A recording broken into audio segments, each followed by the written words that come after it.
41장. 만 2년 후에 바로가 꿈을 꾼즉 자기가 나일 강가에 서 있는데 보니 아름답고 살진 7암소가 강가에서 올라와 갈밭에서 뜯어먹고 그 뒤에 또 흉하고 파리한 다른 7암소가 나일 강가에서 올라와 그 소와 함께 나일 강가에 서 있더니 그 흉하고 파리한 소가 그 아름답고 살진 7소를 먹은지라.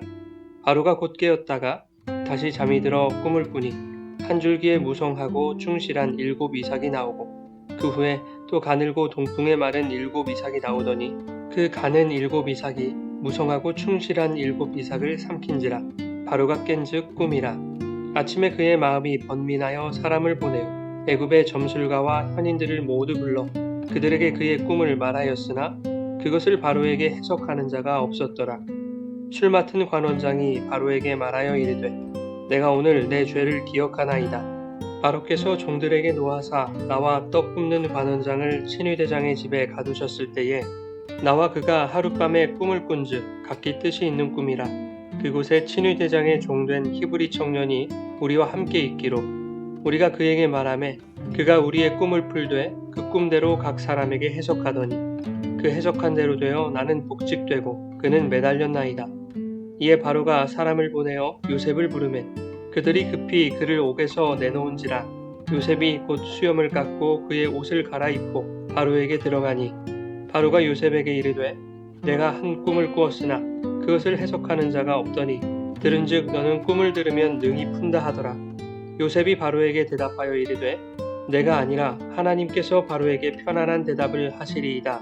바로가 요셉에게 이르되 내가 꿈에 나일 강가에 서서 보니 살지고 아름다운 7암소가 나일 강가에 올라와 갈밭에서 뜯어먹고 그 뒤에 또 약하고 심히 흉하고 파리한 7암소가 올라오니 그같이 흉한 것들은 애굽 땅에서 내가 아직 보지 못한 것이라. 그 파리하고 흉한 소가 처음에 7 살진 소를 먹었으나 먹은 듯하지 아니하고 여전히 흉하더라.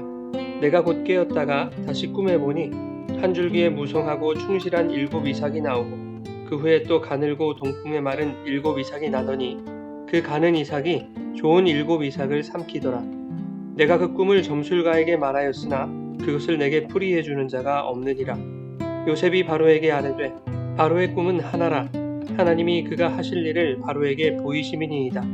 7 좋은 암소는 7배요 7 좋은 이삭도 7배니 그 꿈은 하나라. 그 후에 올라온 파리하고 흉한 7소는 7년이요 동풍에 말라 속이 빈 7이삭도 7해 흉년이니 내가 바로에게 이르기를 하나님이 그가 하실 일을 바로에게 보이신다 함이 이것이라. 온 애굽 땅에 7해 큰 풍년이 있겠고 후에 7해 흉년이 들므로 애굽 땅에 있던 풍년을 다 잊어버리게 되고 이 땅이 그 기근으로 망하리니 후에든 그 흉년이 너무 심함으로 이전 풍년을 이 땅에서 기억하지 못하게 되리이다. 바로께서 꿈을 2번 겹쳐 꾸신 것은 하나님이 이 일을 정하셨음이라. 하나님이 속히 행하시리니 이제 바로께서는 명철하고 지혜 있는 사람을 택하여 애굽 땅을 다스리게 하시고 바로께서는 또 이같이 행하사 나라 안에 감독관들을 두어 그 7해 풍년에 애굽 땅의 5분의 1을 거두되 그들로 장차 올 풍년의 모든 곡물을 거두고 그 곡물을 바로의 손에 돌려 양식을 위하여 각 성읍에 쌓아두게 하소서. 이와 같이 그 곡물을 이 땅에 저장하여 애굽 땅에 임할 7해 흉년에 대비하시면 땅이 이 흉년으로 말미암아 망하지 아니하리이다. 바로와 그의 모든 신하가 이 일을 좋게 여긴지라. 바로가 그의 신하들에게 이르되 이와 같이 하나님의 영에 감동된 사람을 우리가 어찌 찾을 수 있으리요 하고 요셉에게 이르되 하나님이 이 모든 것을 내게 보이셨으니 너와 같이 명철하고 지혜 있는 자가 없도다. 너는 내 집을 다스리라. 내 백성이 다 내 명령에 복종하리니 내가 너보다 높은 것은 내 왕자뿐이니라. 바로가 또 요셉에게 이르되 내가 너를 애굽 온 땅의 총리가 되게 하노라 하고 자기의 인장 반지를 빼어 요셉의 손에 끼우고 그에게 세마포 옷을 입히고 금사슬을 목에 걸고 자기에게 있는 버금술에 그를 태우매 무리가 그의 앞에서 소리 지르기를 엎드리라 하더라. 바로가 그에게 애굽 전국을 총리로 다스리게 하였더라. 바로가 요셉에게 이르되 나는 바로라. 애굽 온 땅에서 내 허락 없이는 수족을 놀릴 자가 없으리라 하고 그가 요셉의 이름을 사브낫바네아라 하고 또 온의 제사장 보디베라의 딸 아스낫을 그에게 주어 아내로 삼게 하니라. 요셉이 나가 애굽 온 땅을 순찰하니라. 요셉이 애굽 왕 바로 앞에 설 때에 30세라. 그가 바로 앞을 떠나 애굽 온 땅을 순찰하니 7해 풍년에 토지 소출이 심히 많은지라. 요셉이 애굽 땅에 있는 그 7년 곡물을 거두어 각 성에 저장하되 각 성읍 주위의 밭의 곡물을 그 성읍 중에 쌓아두매 쌓아둔 곡식이 바다 모래같이 심히 많아 세기를 그쳤으니 그 수가 한이 없음이었더라. 흉년이 들기 전에 요셉에게 두 아들이 나되 곧 온의 제사장 보디베라의 딸 아스낫이 그에게서 낳은지라. 요셉이 그의 장남의 이름을 므낫세라 하였으니 하나님이 내게 내 모든 고난과 내 아버지의 온 집 일을 잊어버리게 하셨다 하미요. 차남의 이름을 에브라임이라 하였으니 하나님이 나를 내가 수고한 땅에서 번성하게 하셨다 함이었더라. 애굽 땅의 7해 풍년이 그치고 요셉의 말과 같이 7해 흉년이 들기 시작하매 각국에는 기근이 있으나 애굽 온 땅에는 먹을 것이 있더니 애굽 온 땅이 굶주림에 백성이 바로에게 부르짖어 양식을 구하는지라. 바로가 애굽 모든 백성에게 이르되 요셉에게 가서 그가 너희에게 이르는 대로 하라 하니라. 온 지면에 기근이 있음에 요셉이 모든 창고를 열고 애굽 백성에게 팔세. 애굽 땅에 기근이 심하며 각국 백성도 양식을 사려고 애굽으로 들어와 요셉에게 이르렀으니 기근이 온 세상에 심함이었더라.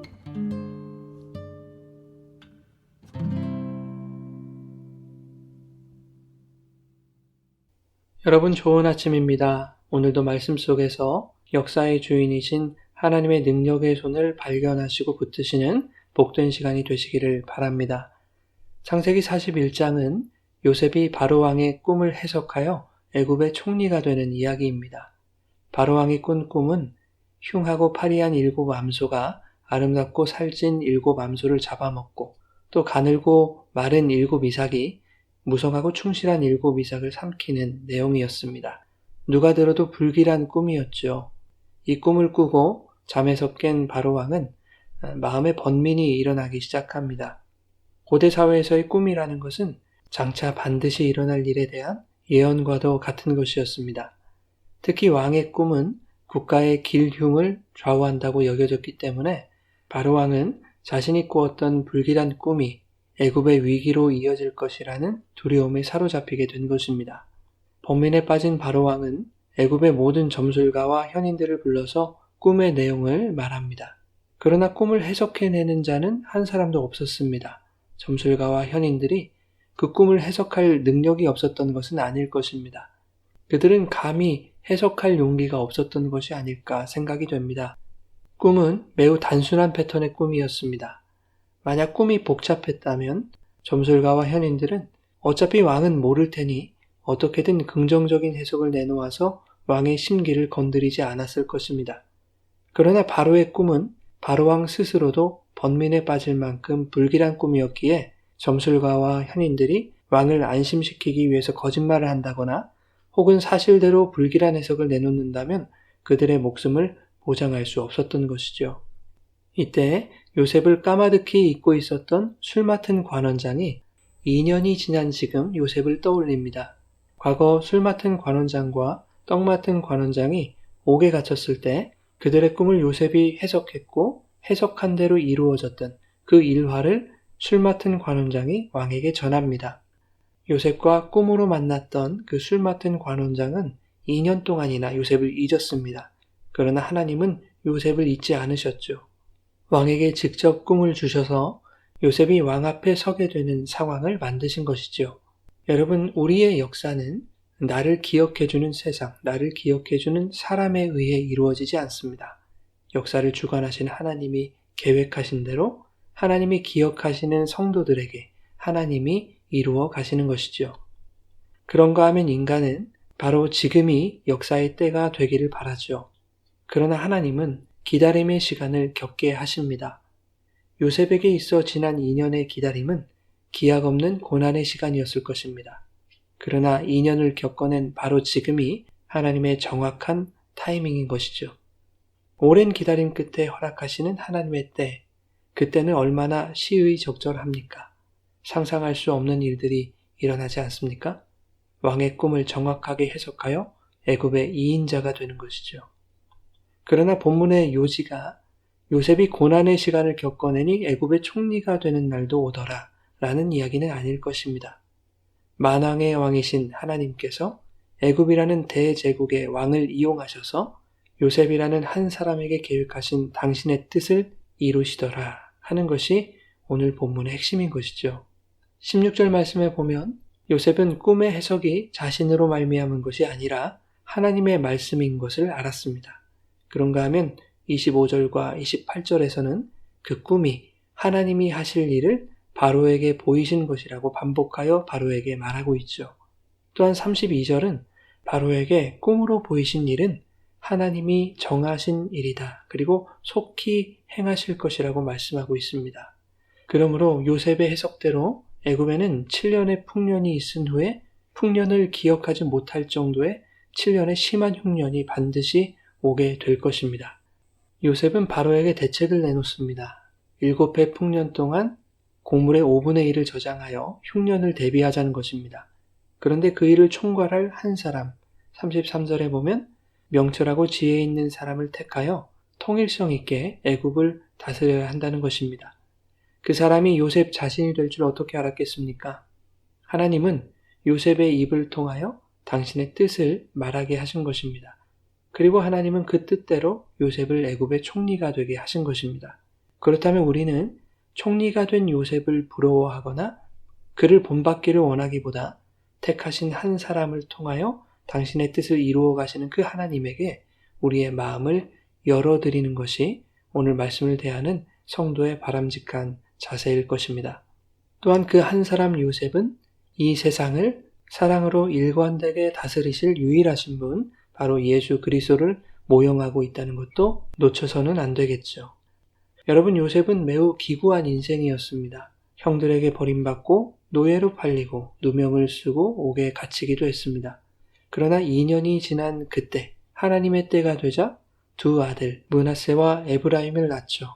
51절과 52절에 보면 므낫세의 뜻은 잊어버린다는 뜻이고 에브라임의 뜻은 창성함, 번성함이라는 뜻입니다.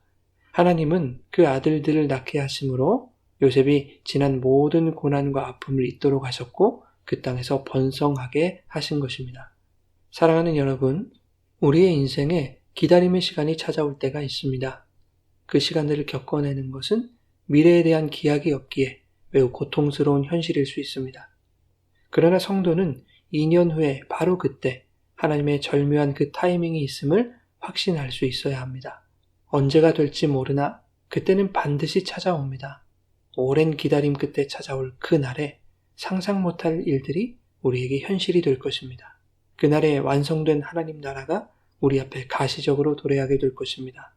이 땅에서 겪었던 지난 모든 고난과 아픔이 잊혀지고 그 천국에서 영원히 생육과 번성을 누리게 될 것입니다.